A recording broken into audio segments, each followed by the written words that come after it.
আমরা বেরিয়ে গেছি পাটুলি থেকে রিক্সাতে করে।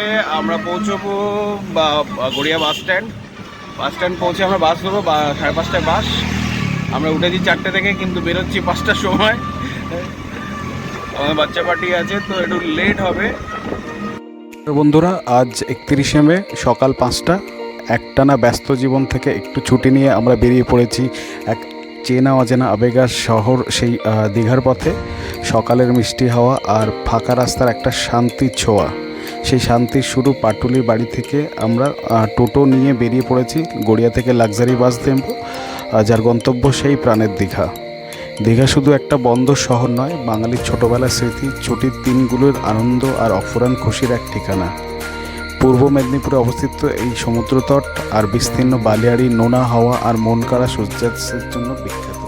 এই মুহূর্তে আমরা বাস ধরে পেরেছি, 5টার সময় বাড়িতে আমরা বেরিয়েছি। আর এই বাসটা একটু চেঞ্জ হয়েছে, 3/2 ছিল, সেটা হয়েছে 2/2 হয়ে গেছে। তো আমরা সবাই বসে গেছি।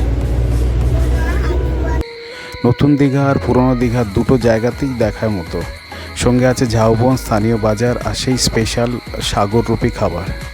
এই ব্লগে আমরা শেয়ার করব আমাদের ট্রিপের প্রতিটা মুহূর্ত, বাসযাত্রা, থামার জায়গা, রাস্তাঘাট, খাবার আর দীঘার মূল সৌন্দর্য।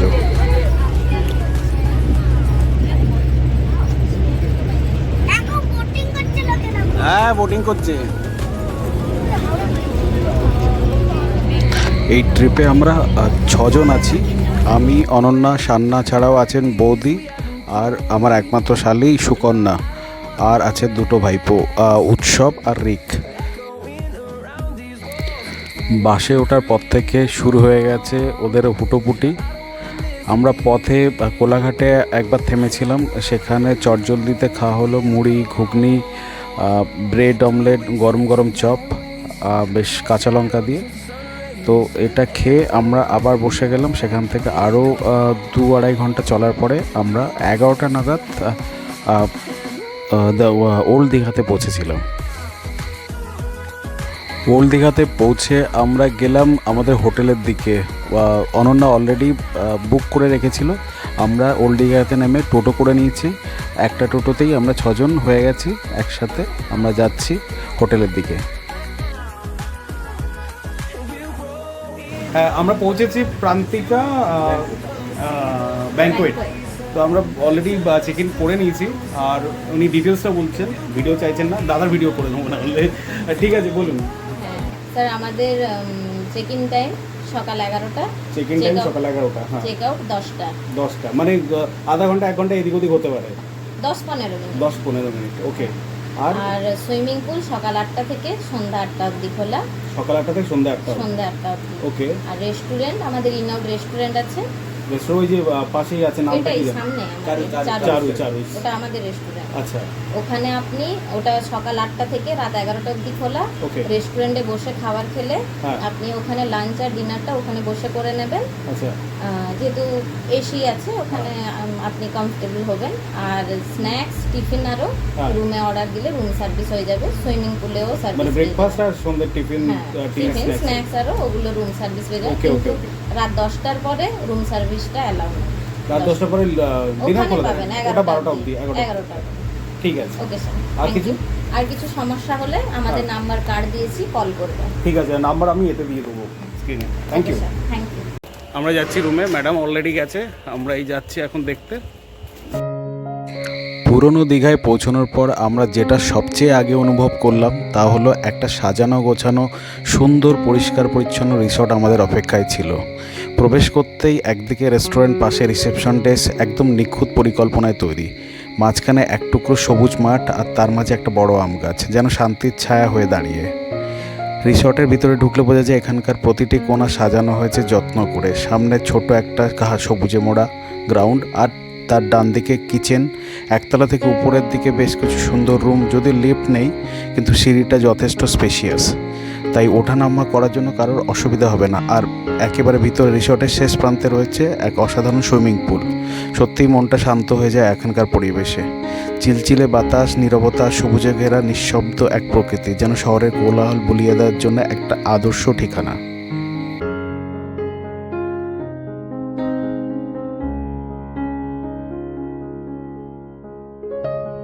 রিসর্টের প্রশস্ত বারান্দা দিয়ে আমি হেঁটে চলে এলাম আমাদের বুক করা দোতলায় B3 নাম্বার রুমে। প্রথমেই চোখে পড়লো ঘরটা একেবারে ঝকঝকে তকতকে, একদম সুন্দরভাবে সাজানো গোছানো। রুমে ঢুকেই আরাম পাওয়া যায়, একটা এসি, দুটো ফ্যান ঘরের ঠান্ডা ভাব বজায় রাখার জন্য একেবারে যথেষ্ট।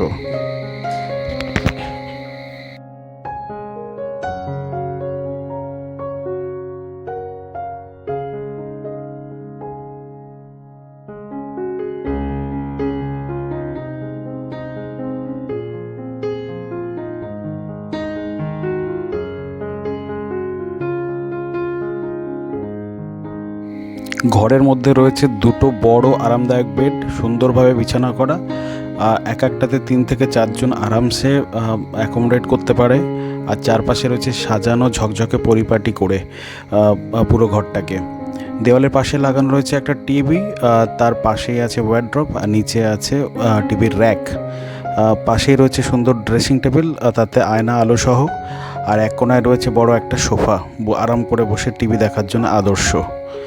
ঘরের পরিবেশ ঠান্ডা রাখতে রয়েছে এসি, আর সবচেয়ে ভালো লাগার জায়গা বিশাল স্পেশিয়াস বাথরুম, তার সাথে ওয়াশরুম, একদম পরিষ্কার আর ভালোভাবে মেনটেন করা। সব মিলে একটানা 2-3 দিন থাকার জন্য একেবারে পারফেক্ট ঘর। আরাম, সাজসজ্জা, প্রয়োজনীয় সব কিছু হাতের নাগালে।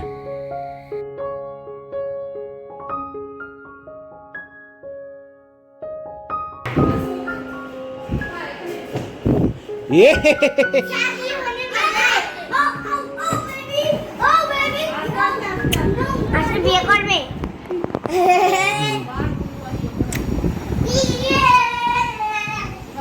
Thank you.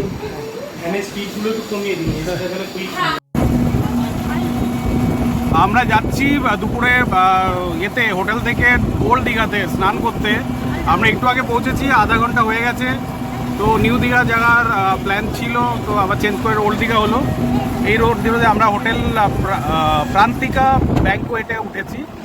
তো রুম টুম ভালো, এও ভালো, আমি তো দেখালাম। আর আমাদের যে ভিডিওসগুলো আছে তাতে তো দেখা যাবে।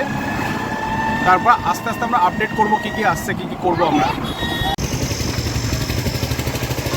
এই দিকটাতে আমরা এসেছি কারণ আমাদের হোটেলটাতে সুইমিং পুলের একটা খুব দরকার ছিল। আমরা 3টে কিড নিয়ে এসেছি, তো তাদের জন্যই বেসিক্যালি দরকার। তো সুইমিং পুলের জন্যই আমরা বেসিক্যালি এটা চুজ করেছি। রিভিউস দেখেছি, তো মোটামুটি ঠিকঠাক লেগেছে সেই জন্যে। তো আমরা যাচ্ছি এখন ওল্ড দীঘাতে দুপুরে স্নান করতে। স্নান করে এসে আমরা হয়তো ওখানে খেয়ে নেবো, না হলে হয়তো এসে আমরা হোটেলেই খাবো। এই এই এই সাদা বিল্ডিংটা আচ্ছা, দীঘাতেও ইসকন আছে, আমি প্রথম জানলাম। মানে আজকে আমরা তো 2 দিন আগে মায়াপুর থেকে ফিরলাম, তো সেই ইসকন দীঘাতেও আছে। আমরা আমাদের হোটেলের জাস্ট ওয়াকেবল ডিস্টেন্সে আমরা একবারে যেতে আসবো। স্বামীজির মূর্তি এখানে, এই যে স্বামীজির মূর্তি। এই মোড়টার নাম কি? Digha gate, Digha gate. এটা দীঘা গেট। আর ওই রাস্তাটা হচ্ছে বাইপাস, দীঘা বাইপাস।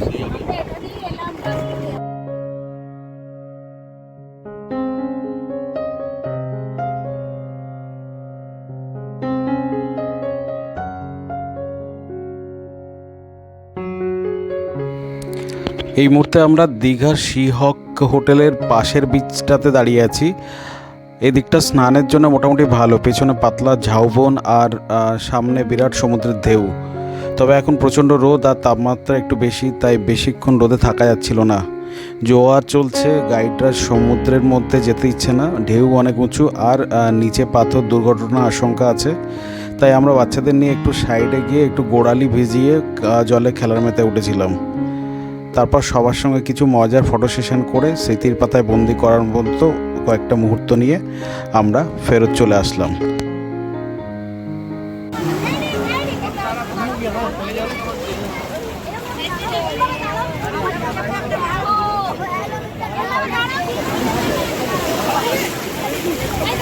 ফটো তোলার চেষ্টা করা হচ্ছে।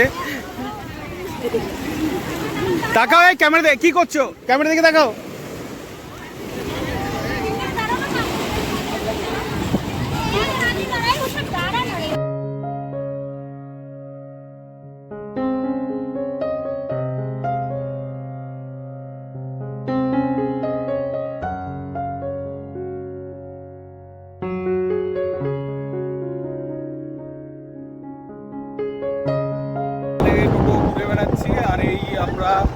স্নান করতে গেছিলাম, স্নান তো হলো না জোয়ার চলছে বলে।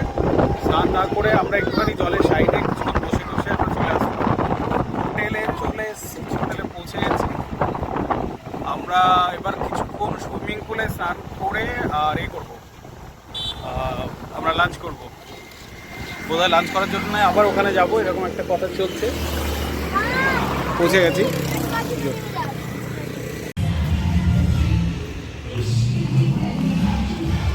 আরে গাড়িটাকে কোথায় তুলেছে?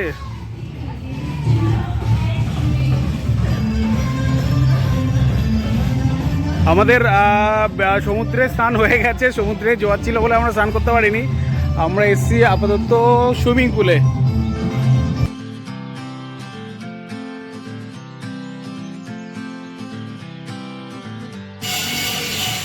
আমাদের হয়ে গেছে, স্নান হয়ে গেছে, এতে যাওয়া হয়ে গেছে।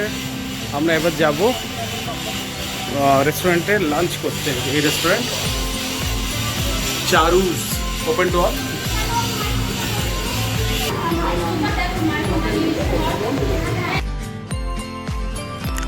সমুদ্রের ধারে সকালবেলা ঘোরাঘুরির পর আমরা প্রচণ্ড খিদে নিয়ে এসে ঢুকলাম আমাদের সেই হোটেলের সামনে যে রেস্টুরেন্ট ছিল, মানে হোটেলেরই রেস্টুরেন্ট, সেই রেস্টুরেন্টে চারুজ রেস্টুরেন্ট, যেটা ভিডিও, রিল, কালারফুল খাবারের ফটো আমরা আগে থেকে দেখেছিলাম। বেশ আমরা ভেবেছিলাম বেশ সুন্দরভাবে আমরা সেই খাবারগুলো এনজয় করব। আমরা তিনজনেই নিয়েছিলাম কাতলা মাছের থালি আর উৎসবের জন্যে চিকেন থালি। তো আমরা 4 প্লেট আমাদের এই অর্ডার ছিল। খাবারের পাশাপাশি আর একটা অর্ডার ছিল, সেটা হচ্ছে মালাই চিকেন, আর একটা হচ্ছে কাবাব ডিশ।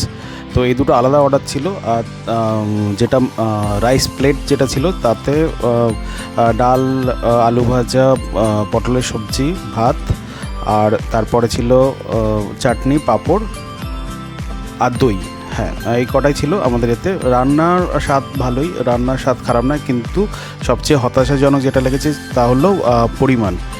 কোনো কিছুই কিন্তু এখানে দ্বিতীয়বার রিফিল করা হয় না, মানে রিপিট যেটা হয় সেটা হয় না, এমনকি ভাত ডালও নয়। অথচ দীঘার কিন্তু বেশিরভাগ বিচ সাইড রেস্টুরেন্টে এগুলো খুব সাধারণ ব্যাপার।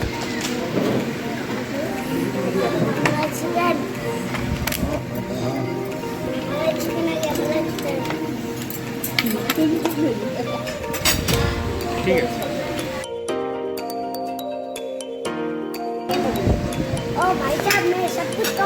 রিকা সারনার জন্য আমরা আলাদা প্লেট নিইনি। তো আমাদের এই 4টে প্লেটে তার কস্ট এসেছিলো 1500 টাকার মতো।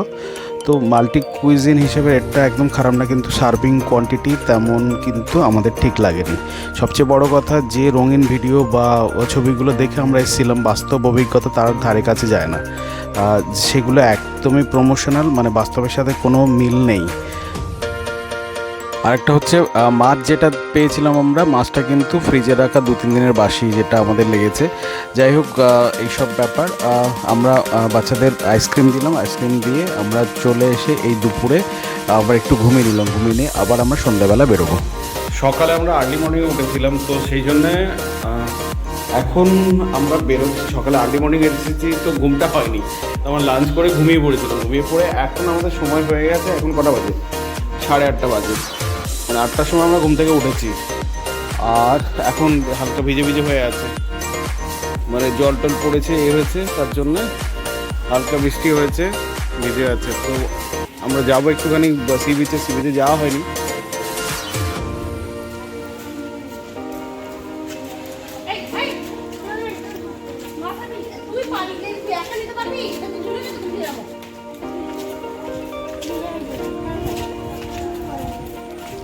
हम तीनों हैं। What happened? তো আমরা বেরিয়ে গেছি। এখানে বৃষ্টি হচ্ছে, বৃষ্টির নিচে বেরোতে একটু দেরি হয়ে গেল আজ। ঘড়ির কাঁটা এখন 8:30 ছুঁই ছুঁই। হোটেলটা এখন একেবারে নতুন রূপে আলোয় ঝলমল করে সাজানো, যেন কোনো উৎসবের সন্ধে। মেন গেট থেকে দেখতে সত্যিই অসাধারণ লাগছে, মনটা একেবারে ভরে গেল। আমি মানে আমরা সবাই এখন টোটোর জন্য অপেক্ষা করছিলাম, ঠিক তখনই টোটোটা এসে পৌঁছেছিল আর আমরা ঠিকঠাক বসে পড়লাম। এখান থেকে ওল্ড দীঘার ভাড়া হচ্ছে 100 টাকা। হালকা বৃষ্টির ছোঁয়ায় রাতটা আরও বেশি রোমান্টিক হয়ে উঠেছে। টিপ টিপ করে পড়ছে জল আর ঠান্ডা হাওয়ায় মাঝে মাঝে আমরা টোটোতে করে রওনা দিলাম আমাদের দিবারাত্রির এক অভিজ্ঞতার খোঁজে। আমরা আবার বেরিয়ে পড়লাম সন্ধেবেলা। আজকে আমরা অ্যাকচুয়ালি আর্লি মর্নিং উঠেছিলাম 4:30-4টার সময়। সকালে বাসে করে এসেছি আমরা দীঘা। তো ঘুমটা আমাদের একটুখানি কম সম হয়েছিল, সেই জন্য আমরা আজকে একটু মানে দুপুরে লাঞ্চের পরে আমরা সবাই একটু টায়ার্ড হয়ে গেছিলাম, তো উঠতে উঠতে লেট হয়ে গেছে। যখন উঠলাম তখন 8টা বাজে। তো 8টা 8:30টার মধ্যে আমরা রেডি হয়ে আমরা আবার বেরোলাম। বাইরে টিপ টিপ করে বৃষ্টি পড়ছে আর দাদা টোটো পেলাম। দাদা টোটো পেয়ে আমরা এই যাচ্ছি এখন ওল্ড দীঘাতেই যাচ্ছি, নিউ দীঘা যাবো না আজকে। কালকে সকালে দেখবো মোহনা যদি করার থাকে। আর মোটামুটি এখন আমরা এগিয়ে যাচ্ছি এদিকে। যাবো ওখান থেকে আমরা একটু পারিজাতে ডিনার করার প্ল্যান আছে, কারণ আমরা দুপুরের ডিনার এখানে হোটেলে চারুস বলে করেছি। আমি বলবো ডেফিনেটলি নট রেকমেন্ডেবল, কারণ আমার মানে খাবারটা আমরা ফিশ রাইস নিয়েছিলাম বা চিকেন রাইস নিয়েছিলাম, তো কম্পারেটিভলি কোয়ান্টিটি একটুখানি প্রবলেম আর প্লাস কোয়ালিটিটিভও একটু লেগেছে। যাই হোক, আমরা অ্যাভয়েড করবো পরের লাঞ্চ বা ডিনারের জন্য। তো পারিযাত্রা আমরা আগেবারে খেয়েছিলাম, তো ভালোই লেগেছিলো। প্লাস ওটা রেগুলার হোটেল, মানে কন্টিনিউয়াস ওখানে কাস্টমার থাকে, তো আমরা একটু মানে রেগুলার ফ্রেশ থিংসটা পাওয়ার চান্সেসটা বেশি, তো সেই জন্য আমরা যাবো ওখানে। তো ফার্স্ট একটু ঘুরে নেবো, তার আগে যদি স্ন্যাক্স কিছু নেওয়ার থাকে নিয়ে নেব, নিয়ে আমরা যাবো পারিজাতে ডিনার করবো, তারপর আসবো। আমরা আসলাম এখানে, চা খেলাম, চা খেয়ে আমরা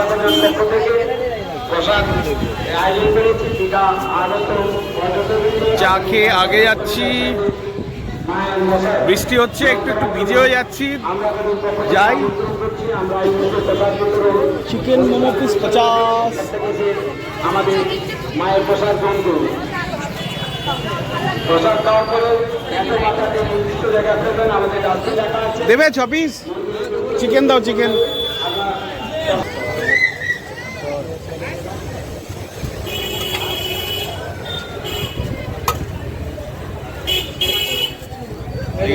বৃষ্টির সময় আচ্ছা এক মিনিট আমি পেটা করে দিই আপনাকে।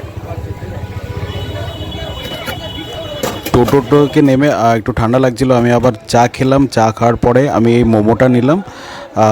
মোমোটা তো বেশ সুন্দর লাগছে দেখে। আর 6 পিস মোমো, আমাদের বম্বেতে এই 6 পিস মোমোর দাম 180 থেকে 200 টাকার মতো। তো যাই হোক, আমি করে টেস্ট করলাম, ভালোই টেস্ট। চাটনি না? ওকে, থ্যাংকস। আমরা টোটো থেকে নেমে আমরা এই সি বিচের দিকে এসেছিলাম, খেলাম মোমো খেলাম হোটেল ব্লু ভিউ সামনে। এরা সব আগিয়ে গেছিলো, আমি খাচ্ছিলাম, তারপর দেখা হলো এরা আবার আসলো। তো আমাদের হয়ে গেছে মোমো। এখানে ননভেজ মোমো 50 টাকা 5টা, আর ভেজ মোমো 50 টাকায় 6টা। এটা হচ্ছে মোমো কিং।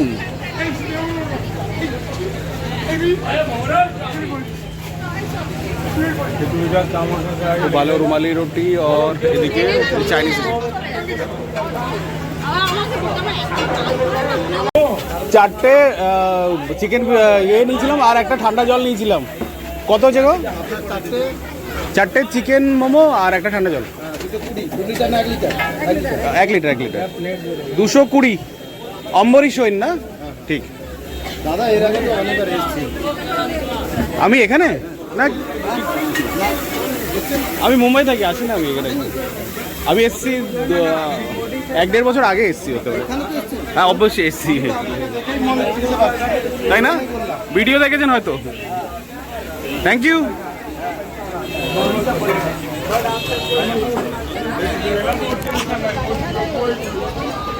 মোমো কিং।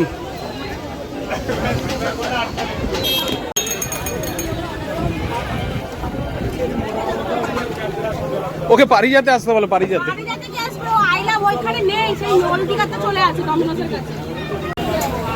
আমরা খেলাম মোমো কিংয়ে মোমো আর হ্যাঁ হ্যাঁ হয়েছে, জিজ্ঞাসা করুন। পেমেন্ট নিয়ে খুব কনফিউশন এনাদের।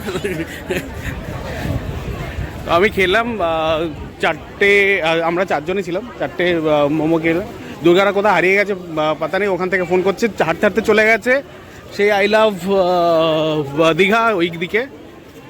আমরা বৃষ্টির মধ্যে এসেছি, সি বিচে লোকজন আছে, কিন্তু এর মধ্যেই লোকজন আছে, ছাতা টাতা খাটিয়ে ভেন্ডার্স আছে, একদম মেলা বসছে এই বৃষ্টির মধ্যেও। এই লাইট হাউস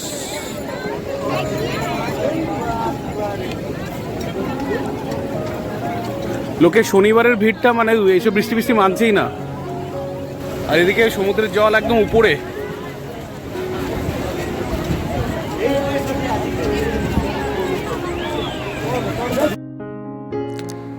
হেঁটে হেঁটে আমরা পৌঁছে গেলাম দীঘা, সেই চেনা প্রিয় জায়গা।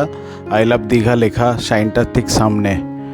চারপাশে হালকা বৃষ্টি, হাওয়ার দোলা আর রাত্রির আলোর খেলা। সেই সময়টায় যেন একটু আলাদা অনুভব দিচ্ছিল। তো আমরা আবার একসাথে বেশ কয়েকটা ফটো সেশন করলাম। রঙিন আলোর নিচে আমরা সবাই একসাথে অনেকগুলো ছবি বন্দি করলাম, যে মুহূর্তগুলো যা হয়তো জীবনের স্মৃতির পাতায় থেকে যাবে অনেক দিন।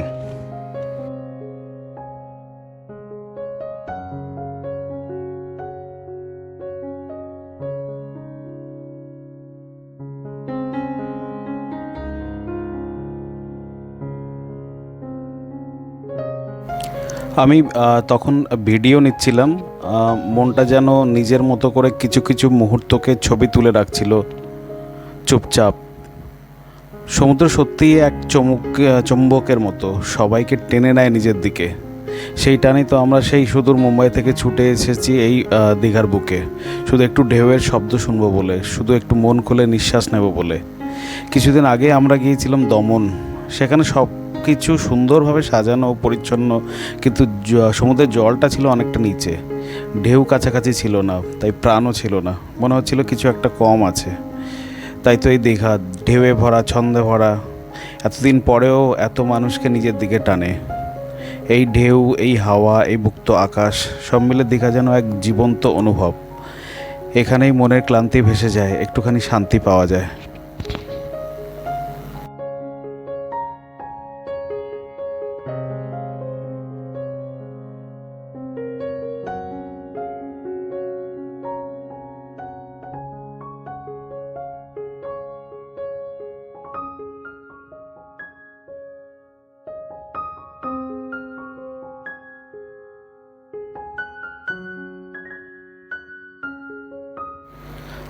কিছুক্ষণ আমরা এখানে বসে আবার এগিয়ে গেলাম মার্কেটের দিকে। এসে আবার ওখান থেকে আমরা টোটো ধরে বেরোবো ডিনার করে।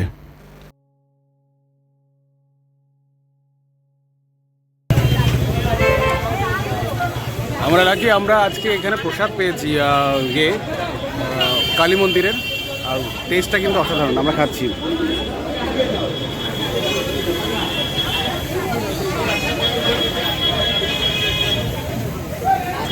এই যে প্রসাদটা অসাধারণ। বাইরে ঘোরাঘুরি আর বৃষ্টি ভেজা সন্ধ্যের পর আমরা ফিরে এলাম হোটেলে। রাতে খাওয়ার জন্য আমরা নিলাম বিরিয়ানি, রুটি, তড়কা পার্সেল করে সাথে। সবার সঙ্গে খাওয়া দাওয়ার পরে একটুখানি আড্ডার পরে আমরা ধীরে ধীরে সবাই ঘুমিয়ে পড়লাম। এইভাবে শেষ হলো আমাদের দীঘা ভ্রমণের প্রথম দিন। দ্বিতীয় দিনে থাকবে সমুদ্রে স্নান আর ঢেউসাগর আর জগন্নাথ মন্দির দর্শন। আমরা আসবো নতুন একটা ব্লগ নিয়ে। ততক্ষণ জন্য সুস্থ থাকুন, ভ্রমণে